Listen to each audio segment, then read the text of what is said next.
Tuhan berfirman kepada Musa, "Inilah yang harus menjadi hukum tentang orang yang sakit kusta pada hari pentahirannya. Ia harus dibawa kepada imam, dan imam harus pergi keluar perkemahan. Kalau menurut pemeriksaan imam, penyakit kusta itu telah sembuh daripadanya, maka imam harus memerintahkan supaya bagi orang yang akan ditahirkan itu diambil 2 ekor burung yang hidup dan yang tidak haram, juga kayu aras, kain kirmiji, dan hisop. Imam harus memerintahkan supaya burung yang seekor disembelih di atas belanga tanah berisi air mengalir. Tetapi burung yang masih hidup haruslah diambilnya bersama-sama dengan kayu aras, kain kirmizi, dan hisop. Lalu bersama-sama dengan burung itu, semuanya harus dicelupkannya ke dalam darah burung yang sudah disembelih di atas air mengalir itu. Kemudian ia harus memercik 7 kali kepada orang yang akan ditahirkan dari kusta itu, dan dengan demikian mentahirkan dia. Lalu burung yang hidup itu haruslah dilepaskannya ke padang. Orang yang akan ditahirkan itu haruslah mencuci pakaiannya, mencukur seluruh rambutnya, dan membasuh tubuhnya dengan air, maka ia menjadi tahir. Sesudah itu, ia boleh masuk ke dalam perkemahan, tetapi harus tinggal di luar kemahnya sendiri 7 hari lamanya. Maka pada hari yang ke-7, ia harus mencukur seluruh rambutnya, rambut kepala, janggut, alis, bahkan segala bulunya harus dicukur, pakaiannya dicuci, dan tubuhnya dibasuh dengan air, maka ia menjadi tahir. Pada hari yang ke-8, ia harus mengambil 2 ekor domba jantan yang tidak bercela, dan 1 ekor domba betina berumur 1 tahun yang tidak bercela, dan 3/10 eva tepung yang terbaik diolah dengan minyak sebagai korban sajian, serta 1 log minyak. Imam yang melakukan pentahiran itu harus menempatkan orang yang akan ditahirkan bersama-sama dengan persembahannya di hadapan Tuhan di depan pintu kemah pertemuan. Dan ia harus mengambil domba jantan yang 1 ekor dan mempersembahkannya sebagai tebusan salah bersama-sama dengan minyak yang 1 log itu. Dan ia harus mempersembahkannya sebagai persembahan unjukan di hadapan Tuhan. Domba jantan itu harus disembelihnya di tempat orang menyembelih korban penghapus dosa dan korban bakaran, di tempat kudus, karena korban penebus salah, begitu juga korban penghapus dosa, adalah bagian imam. Itulah bagian Maha Kudus. Imam harus mengambil sedikit dari darah tebusan salah itu, dan harus membubuhnya pada cuping telinga kanan dari orang yang akan ditahirkan, dan pada ibu jari tangan kanan, dan pada ibu jari kaki kanannya. Imam harus mengambil sedikit dari minyak yang 1 log itu dan menuangnya ke telapak tangan kiri imam sendiri. Ia harus mencelupkan jari kanannya ke dalam minyak yang di telapak tangan kirinya itu, dan sedikit dari minyak itu haruslah dipercikkannya dengan jarinya 7 kali di hadapan Tuhan. Dari minyak selebihnya, imam harus membubuh sedikit pada cuping telinga kanan orang itu, pada ibu jari tangan kanannya, dan pada ibu jari kaki kanannya, di tempat mana darah tebusan salah dibubuhkan.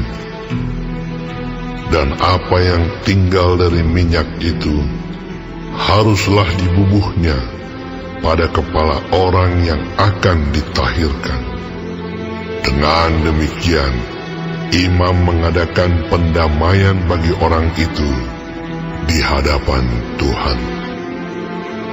Imam harus mempersembahkan korban penghapus dosa, dan dengan demikian mengadakan pendamaian bagi orang yang akan ditahirkan dari kenajisannya. Dan sesudah itu, ia harus menyembelih korban bakaran. Kemudian imam harus mempersembahkan korban bakaran dan korban sajian di atas mezbah. Dengan demikian, imam mengadakan pendamaian bagi orang itu, maka ia menjadi tahir.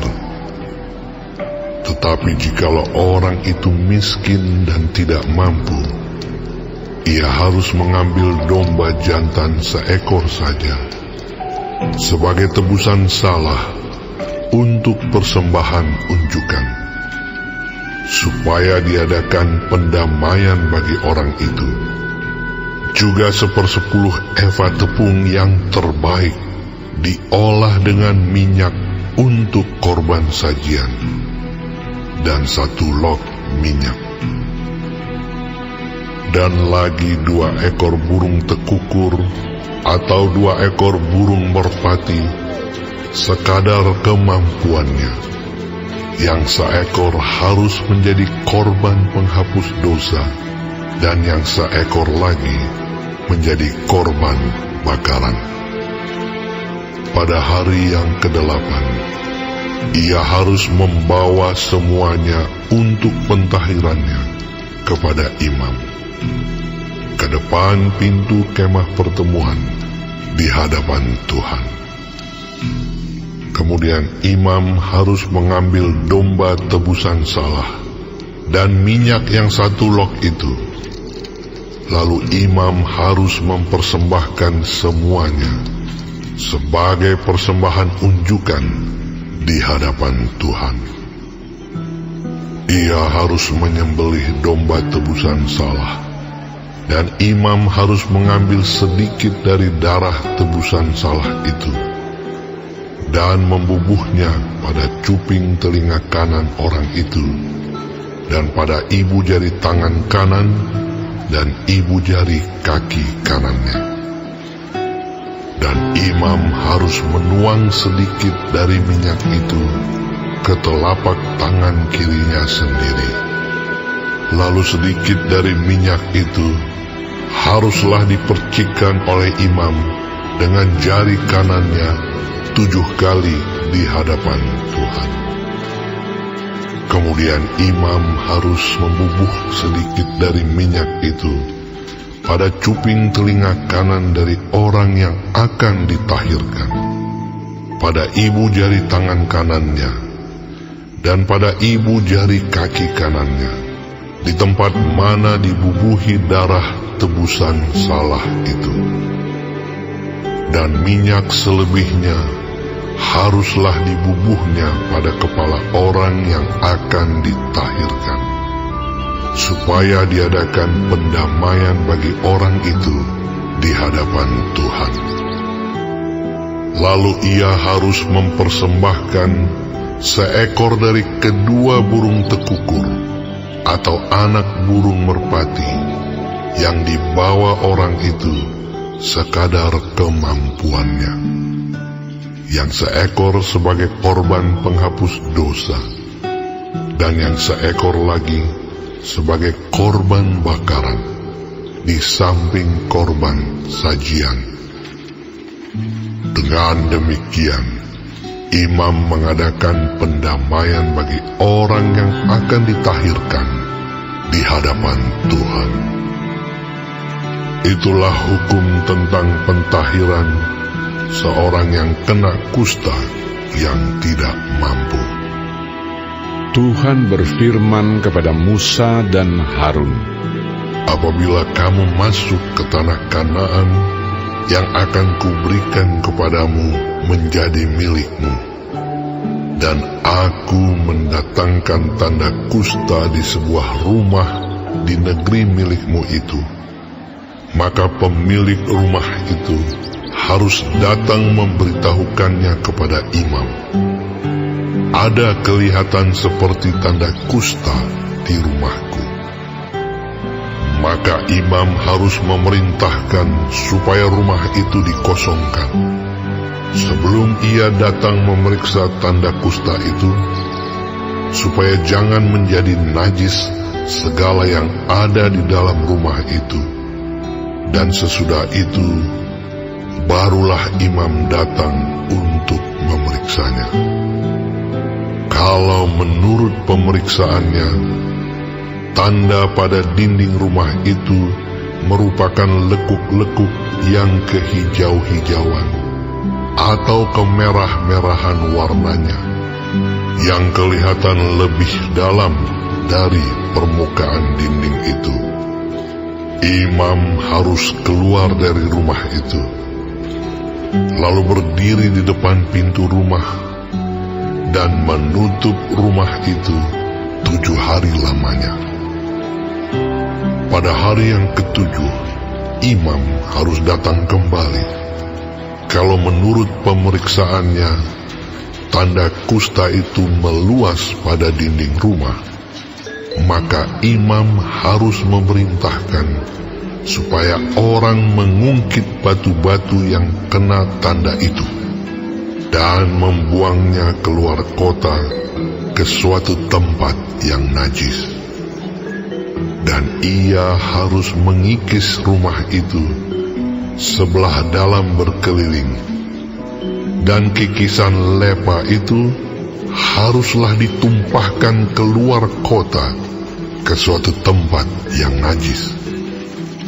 Dan orang harus mengambil batu-batu lain, lalu memasangnya sebagai pengganti batu-batu tadi, dan harus mengambil lepa lain dan melepa rumah itu.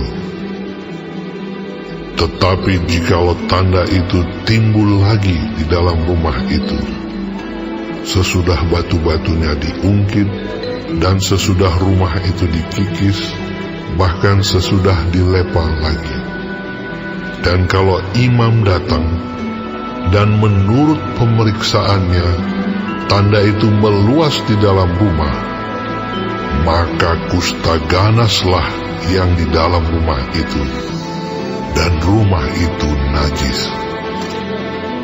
Rumah itu haruslah dirombak, yakni batunya, kayunya, dan segala lepa rumah itu, lalu dibawa semuanya keluar kota ke suatu tempat yang najis. Dan orang yang masuk ke dalam rumah itu selama rumah itu ditutup menjadi najis sampai matahari terbenam. Dan orang yang tidur di dalam rumah itu haruslah mencuci pakaiannya. Demikian juga orang yang makan di dalam rumah itu haruslah mencuci pakaiannya.